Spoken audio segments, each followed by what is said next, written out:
Hello friends, मेरा नाम अंशुमन शर्मा और स्वागत करता हूँ आपका कृषि वर्ष के यूट्यूब चैनल पर।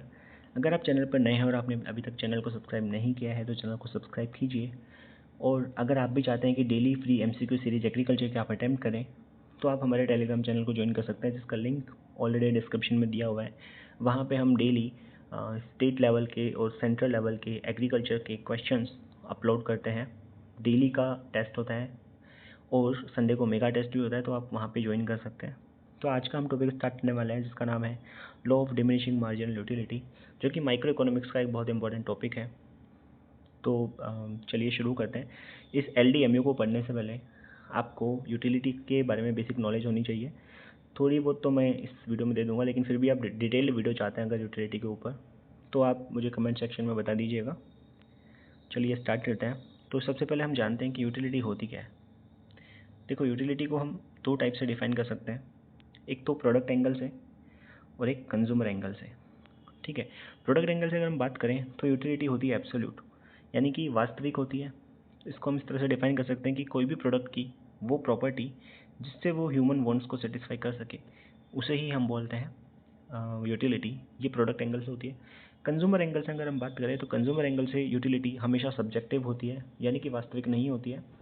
इसको आप इस तरह समझ सकते हैं कि कोई वस्तु है वो एक कस्टमर को पसंद होती है, दूसरे कस्टमर को पसंद नहीं होती है, तो ये सब्जेक्टिव होती है, ये पर्सन टू पर्सन वेरी करती है। इसीलिए हम कह सकते हैं कि ये साइकोलॉजिकल फीलिंग होती है जस्ट। तो इसे ही हम कंज्यूमर एंगल से बोलते हैं, ये सब्जेक्टिव होती है। ठीक है, इसके बाद में बात करते हैं utility can be measured in two ways. Utility को दो तरह से मेजर किया जा सकता है, एक तो कार्डिनल यूटिलिटी, एक दूसरा है ऑर्डिनल यूटिलिटी। कार्डिनल यूटिलिटी का सीधा सा मतलब है कि यूटिलिटी को कोई भी न्यूमेरिकल वैल्यू असाइन कर दी जाती है तो उसे कार्डिनल यूटिलिटी कहते हैं। और ऑर्डिनल यूटिलिटी का सीधा सा मतलब है कि हमारे सामने तीन वस्तुएं रखी हुई हैं, उनको हम स्पेसिफिक रैंक दे देते हैं कि हमें कौन सी ज़्यादा पसंद है। ए बी सी के अंदर से हम रैंक फर्स्ट पे किसको रखेंगे, सेकंड पे किसको रखेंगे, तो ये प्रेफरेंस पे बेस्ड होता है। इसे हम ऑर्डिनल यूटिलिटी कहते हैं। वास्तविक दशा में अगर हम बात करें तो रियल सिचुएशन जो होती हैं उसके अंदर ऑर्डिनल यूटिलिटी ही होती है, कार्डिनल यूटिलिटी एग्जिस्ट नहीं करती है। लेकिन हम आगे इस एलडीएमयू को समझने के लिए कार्डिनल यूटिलिटी का ही यूज़ करेंगे, पर याद रखिएगा कि रियल टर्म्स में ऑर्डिनल यूटिलिटी होती है। इसके बारे में बात करते हैं यूटिलिटी के टाइप्स। यूटिलिटी दो टाइप की होती है, एक तो टोटल यूटिलिटी, एक मार्जिनल यूटिलिटी। सपोज आपके पास एप्पल है, ठीक है, एप्पल की आपको 10 यूनिट्स दी हुई हैं। ओके, एप्पल की आपको 10 यूनिट्स दी हुई हैं, तो उन 10 यूनिट्स को से आपको कितनी यूटिलिटी प्राप्त होती है, उन सब का सम, उन सब का योग टोटल यूटिलिटी कहलाता है। जैसे कि यहाँ पे एग्जांपल पे दिया हुआ है कि U1 plus U2 plus U3, यहाँ पे तीनों ने 3 यूनिट्स मानी है, तो उन सब का सम करके टोटल यूटिलिटी निकाल सकते हैं। ठीक है, इसके बाद में हम बात करते हैं, हमारा जो नेक्स्ट है वो है टोटल यूटिलिटी, मैंने आपको एक्सप्लेन कर ही दिया है। नेक्स्ट हमारा मार्जिनल यूटिलिटी।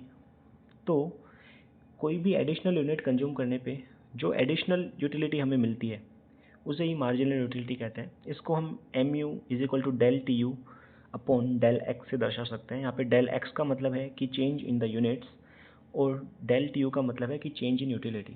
तो इसका बेसिक सा मतलब ये है कि यूनिट में चेंज करने पे टोटल यूटिलिटी में क्या चेंज आता है उसे ही मार्जिनल यूटिलिटी कहते हैं। इसे हम टेबल से आगे समझेंगे। तो एलडीएमयू की हम बात करते हैं कि एलडीएमयू का सीधा सा मतलब ये होता है कि जब हम किसी भी हम प्रोडक्ट की या किसी भी गुड की जब यूनिट्स को कंज्यूम करते जाते हैं तो स्टार्टिंग में तो उसकी यूटिलिटी बढ़ती है, ठीक है, उसके बाद में एक प्लेस पे आके वो कांस्टेंट हो जाती है और उसके बाद में वो कम होने लग जाती है उसकी यूटिलिटी। आप एग्जांपल से समझ सकते हैं कि आप कोई मूवी देखते हैं, आप उसको फर्स्ट टाइम देखेंगे तो आपको वो बहुत अच्छी लगेगी, सेकेंड टाइम देखेंगे तो आपको पहले से थोड़ी कम अच्छी लगेगी, और जब आप उसको देखते जाएंगे तो आपको वो मूवी ख़राब लगने लगेगी क्योंकि आपने उसको कई बार देख लिया। तो यही एलडीएमयू है।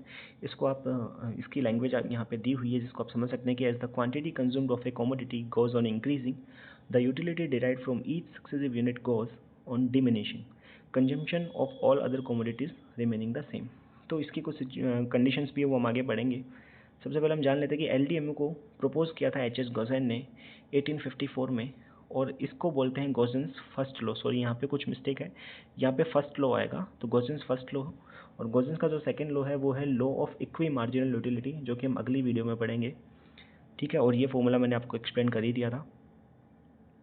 इसके बाद में अब हम टेबल से समझ लेते हैं कि सपोज़ किसी भी प्रोडक्ट की आपके पास 6 क्वांटिटी है, आपने पहली क्वांटिटी कंज्यूम की, आपको 30 यूटिलिटी मिली। सेकंड पे आपकी टोटल यूटिलिटी होगी 50। तो मार्जिनल यूटिलिटी निकालने के लिए आपको 50 में से 30 को माइनस करना है, तो आपका 20 आ गया। ठीक है, इसी तरह 60 में से 50 करेंगे तो 10 आएगा। तो मार्जिनल यूटिलिटी का फॉर्मूला आप क्या लिख सकते हो? यहाँ पे मार्जिनल यूटिलिटी का फॉर्मूला आप लिख सकते हो कि टी एन माइनस, यहाँ पे मैं लिख देता हूँ टी एन माइनस 1। ठीक है, ये मार्जिनल यूटिलिटी निकालने का फॉर्मूला होता है।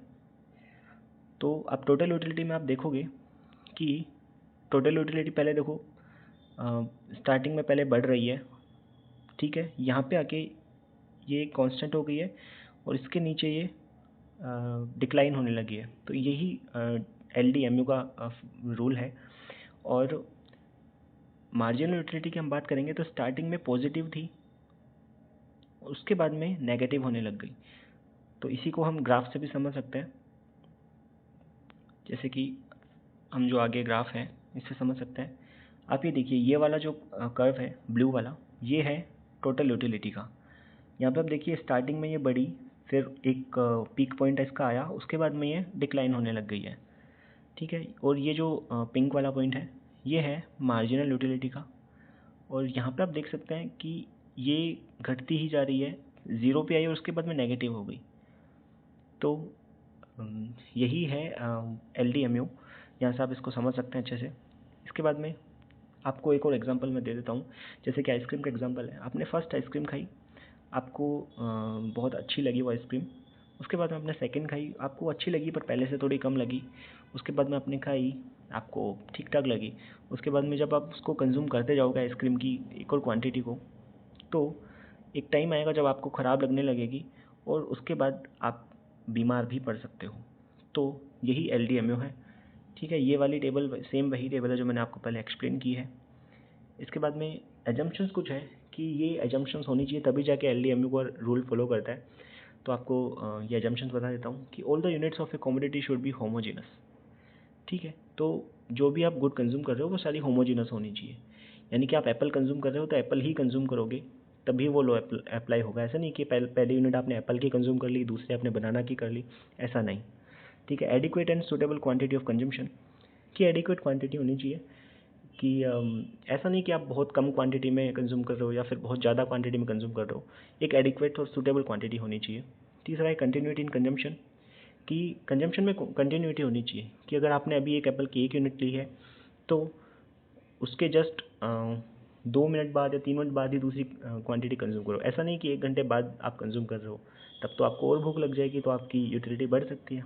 तो कंटिन्यूटी होनी चाहिए। No change in the mental state, consumer की मेंटल स्टेट में कोई चेंज नहीं होना चाहिए।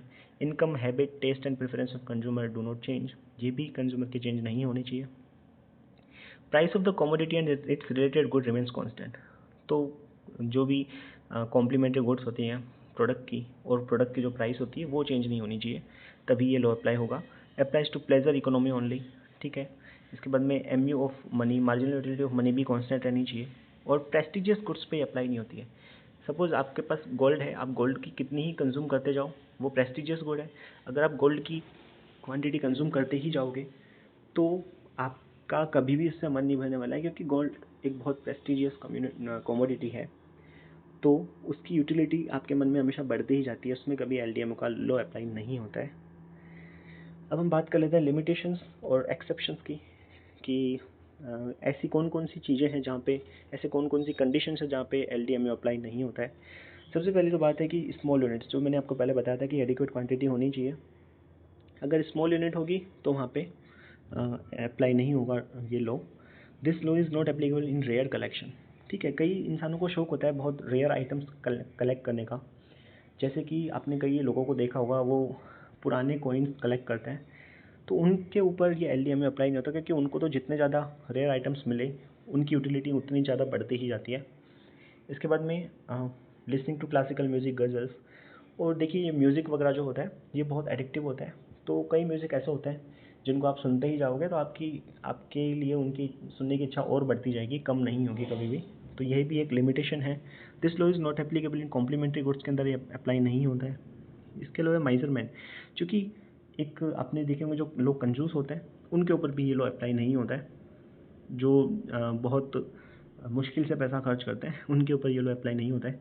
उसको this law does not apply in the consumption of intoxicating substances. जो लोग अल्कोहलिक होते हैं, अल्कोहल कंज्यूम करते हैं, उन्हें तो कितनी ही अल्कोहल दे दो, उनके लिए कभी भी उसकी यूटिलिटी कम नहीं होगी बल्कि बढ़ेगी। Increase in the number of users and consumers, कि अगर यूज़र और कंज्यूमर अगर बढ़ जाएंगे किसी प्रोडक्ट के, तो उसकी यूटिलिटी दूसरे लोगों के लिए भी बढ़ जाएगी, क्योंकि उनको लगेगा कि ये बहुत अच्छी चीज़ है, इसीलिए तो इतने लोग इसे खरीद रहे हैं, तो इस वजह से उनके लिए भी उसकी यूटिलिटी बढ़ जाएगी। This law is not applicable in personal hobbies, कि किसी की पर्सनल हॉबीज़ होती हैं उसके ऊपर भी ये लॉ अप्लाई नहीं होता है। तो इसी के साथ हम ख़त्म करते हैं इस लॉ को। अगली क्लास में हम पढ़ने वाले हैं law of equi marginal utility. तब तक के लिए थैंक यू।